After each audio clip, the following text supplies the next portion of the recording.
Now on BBC One, the weekend news with Reeta Chakrabarti and Paisley and Jane Hill in the studio. Tonight, after 16 years in power, Hungary's Viktor Orbán is out, losing the general election. The victory of Peter Magyar has been welcomed by the EU and is a blow to Orbán's allies, including Russia's Vladimir Putin. This is the scene in Budapest right now. We'll assess what the election result means for Europe and Russia. Also tonight, the US Vice President is back in the States after the Iran peace talks collapse. Donald Trump says the US will blockade the Strait of Hormuz. And with millions set to vote across the UK in elections in a few weeks' time, I'm in Paisley, which has just hosted the first live TV Scottish leaders debate. It was a fiery six-way encounter, with voters getting their chance to challenge their would-be leaders.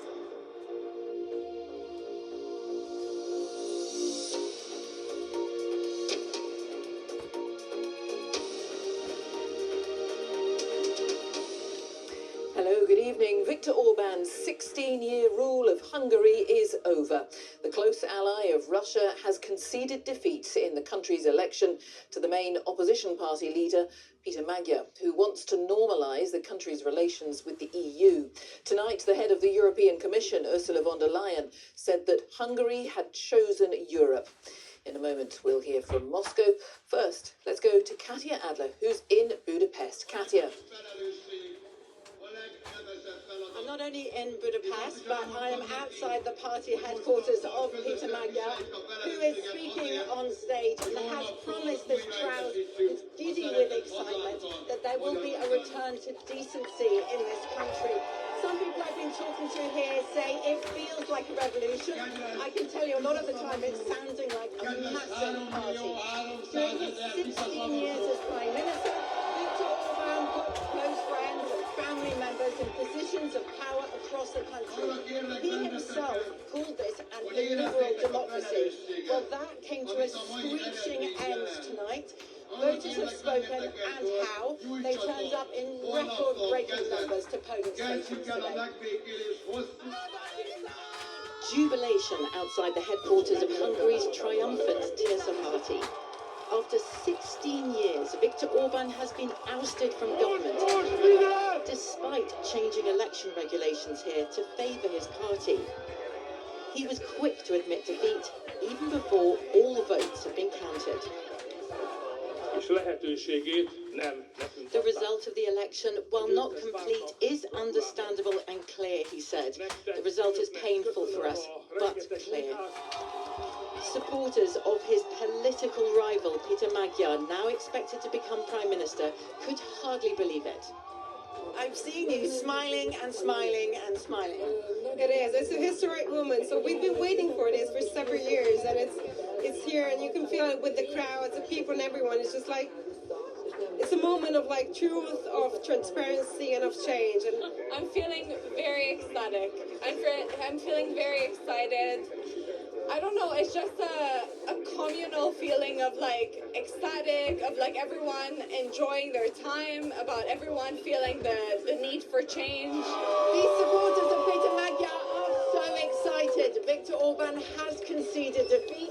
They're overlooking the Hungarian parliament, and they say they're looking forward to introducing new laws and dramatically changing the way this country's run. We have won the legitimacy to build a working and more humane Hungary for every single Hungarian citizen. It is a huge slap in the face for Viktor Orbán, Prime Minister here for the last 16 years, accused at home and abroad, particularly in Brussels, of democratic backsliding, compromising the neutrality of Hungary's judiciary, state media and individual rights.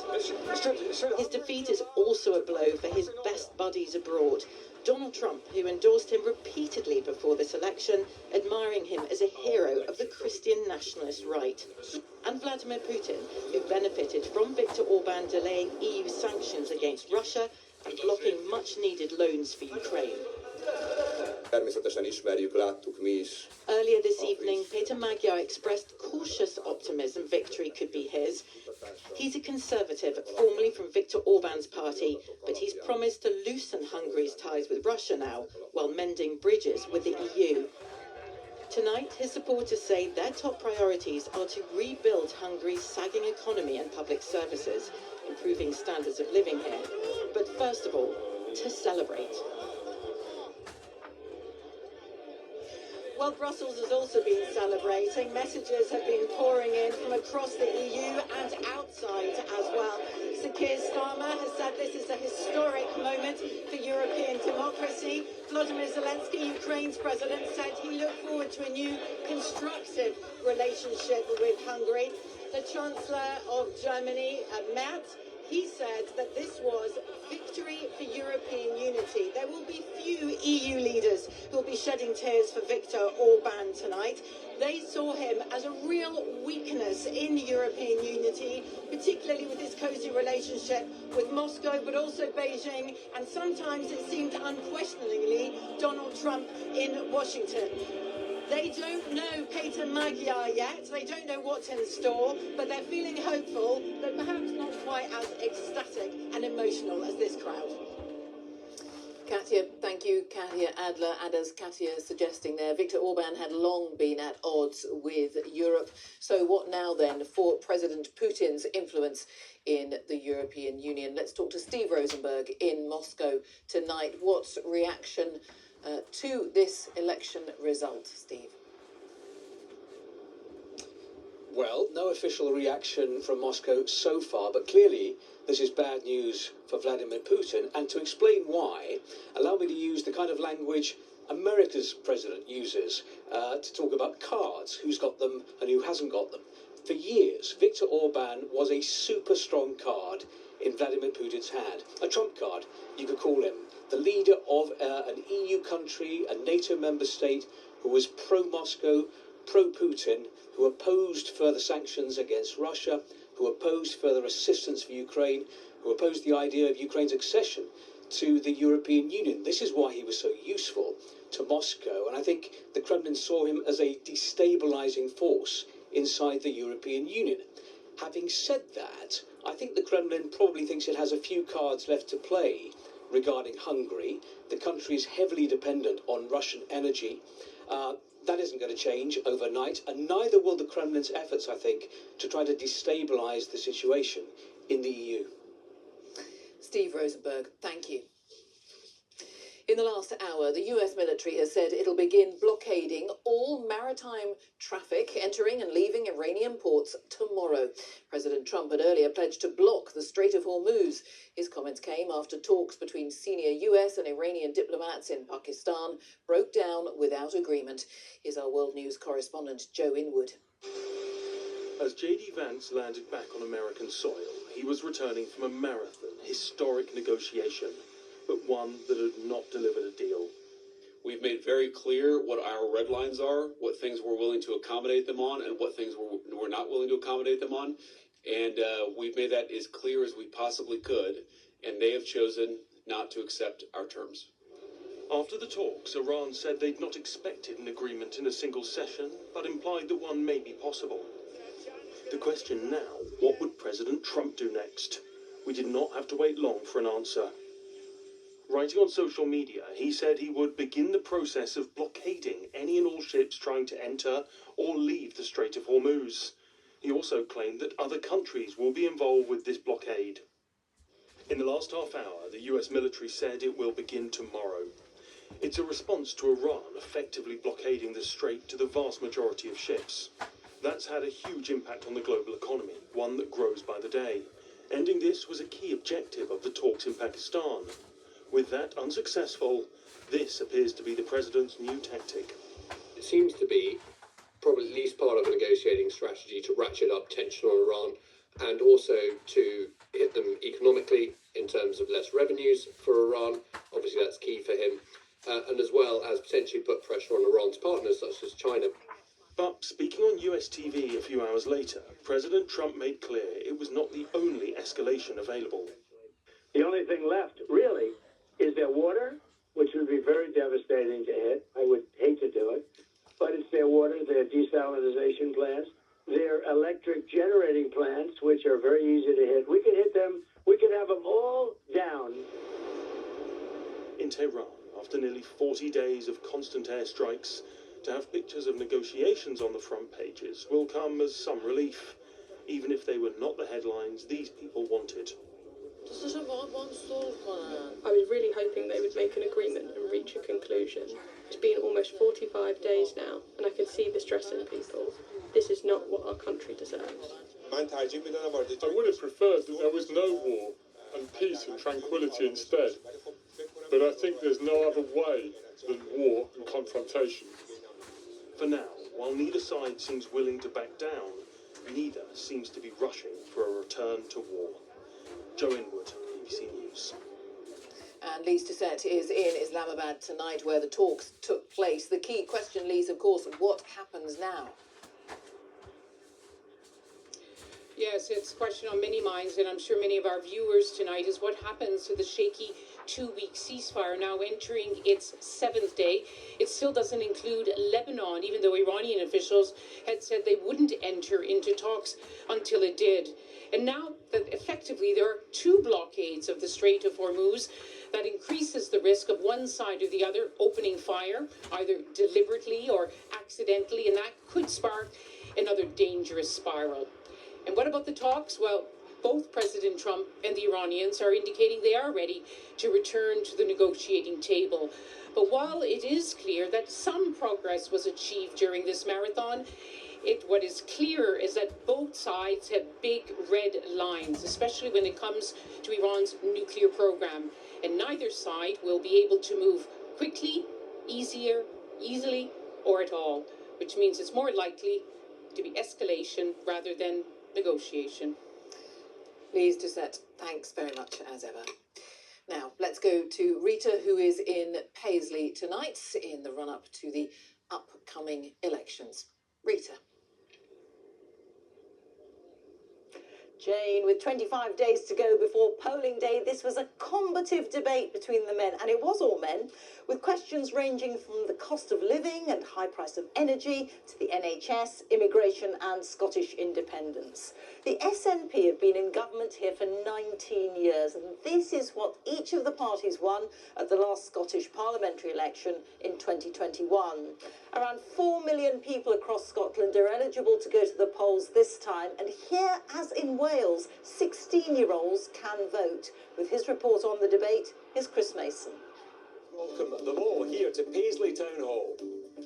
There's nothing like a TV leaders debate to say an election campaign is in its crucial final weeks. A big talking point wherever you're watching in the UK. This.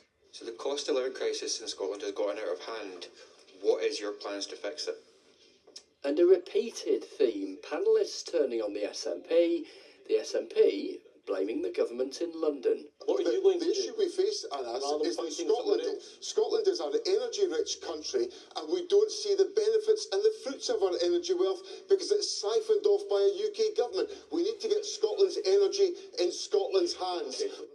Mr Sarwar later replied, what's the point of the First Minister's offers then if you can't do anything? What about now? People want to know what you'll do now to help them. 20 years down the line, what will you do, having been in power for 20 years, now? The established parties, whether it's Labour or the Tories or the SNP, have got us in a big fat mess on energy.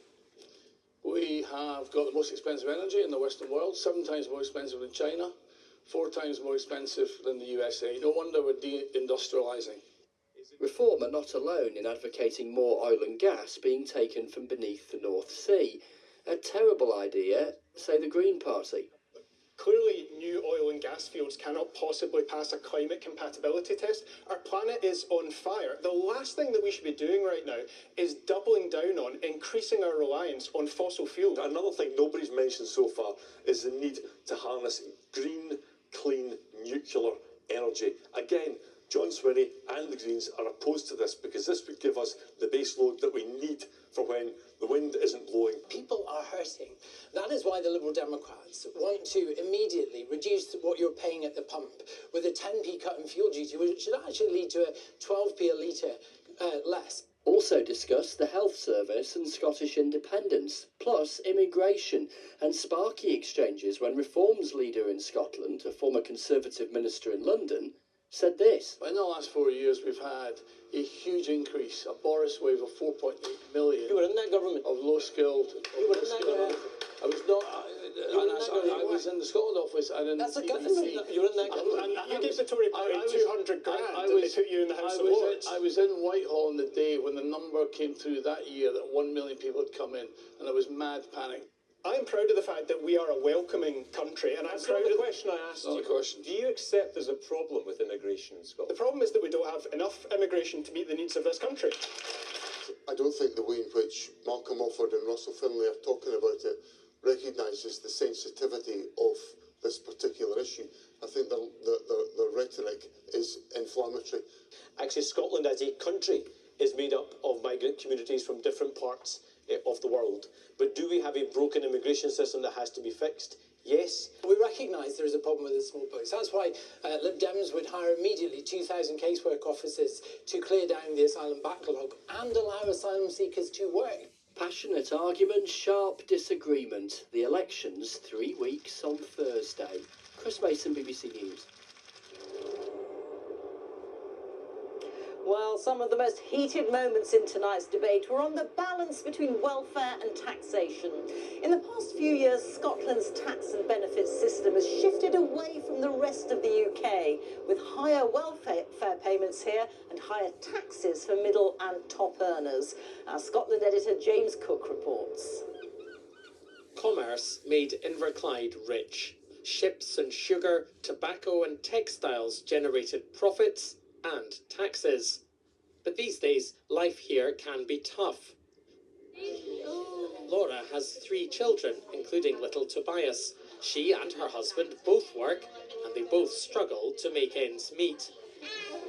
This community centre in Port Glasgow is a lifeline, as are welfare payments from both the UK and Scottish governments. We've recently had to have that topped up, obviously when Tobias was born, that went up, which is really helpful. Like, if we didn't have the Scottish child payment, if we didn't have the child benefit, we probably wouldn't be making a payment payday to payday. We would be really struggling. It's needed just to live. Over the past few years, Scotland has shifted away from the rest of the UK when it comes to tax and welfare. The SNP has increased spending on benefits and has also put up taxes on middle and high earners. Inverclyde's boom times may be in the past, but there is some manufacturing left here. This firm makes commemorative plaques. The boss says it's scaled up thanks to Scottish and UK government grants, but politicians need to be more business-minded.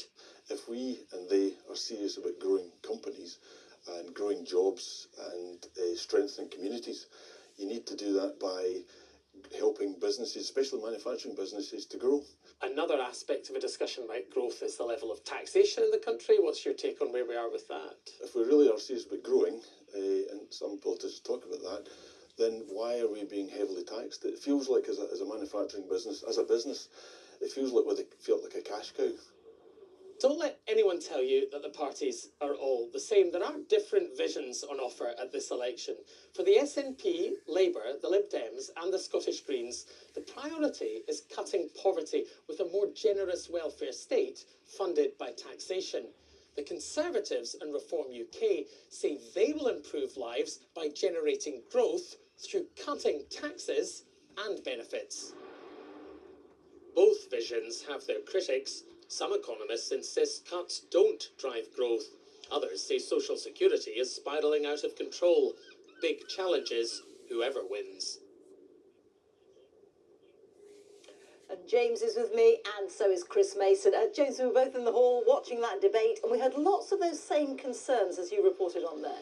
Yes, Reeta, those 6 men in suits, as you point out, all men, setting out their stalls, are doing so, I think, in a country that appears, in many regards, ill at ease. And I think that came across from what we heard in the hall, from the audience, in terms of the questions that were being put forward. Concerns primarily about the cost of living, also about the state of public services. But as we were just talking about there, and as we heard in Inverclyde, the parameters parameters of debate in Holyrood elections are broadening out. They've been broadening out over time because Holyrood has accrued extra powers over the years, powers over income tax, powers over welfare, and has increasingly been inclined to use those powers. And I think that did very much, as you say, shine out in this debate, that it is not just schools and hospitals, important though they are and significant though they are in the context of the debate, that are part of this election, but also very much tax, welfare and economic growth. And Chris, voters in Scotland are among millions going to the polls in May. A lot has changed since the last time these seats were fought over, hasn't it? It really has, Reeta. Yeah, it feels like a different universe. We've had umpteen First Ministers in Scotland, umpteen Prime Ministers at Westminster, and we live in a complex multi-nation state where there are subtleties and differences within the nations as well as between them. Here in Scotland, the question of independence remains part of the political conversation, part of the debate tonight. A poll this weekend suggesting the SNP could secure a majority. The last time that happened, an independence referendum followed. We heard tonight from the SNP suggesting they would like that to be in 2028. The UK government's likely to oppose it. Then there's the wider questions, and three things that stand out for me that would have seemed improbable not long ago and now seem possible, even likely. That the SNP could win again for a fifth consecutive time, that Plaid Cymru in Wales could topple Labour after a century of domination by Labour, and that Reform UK could do well in England, Scotland and Wales, an insurgent upstart new party. Each and every one of those things, were they to happen, extraordinary in their own way, but we should remember, not a single vote cast yet. Indeed. Thank you very much, Chris, James. Thank you both. That is it from us here in Paisley. Now it's back to you, Jane, in the studio. Reeta, thanks very much.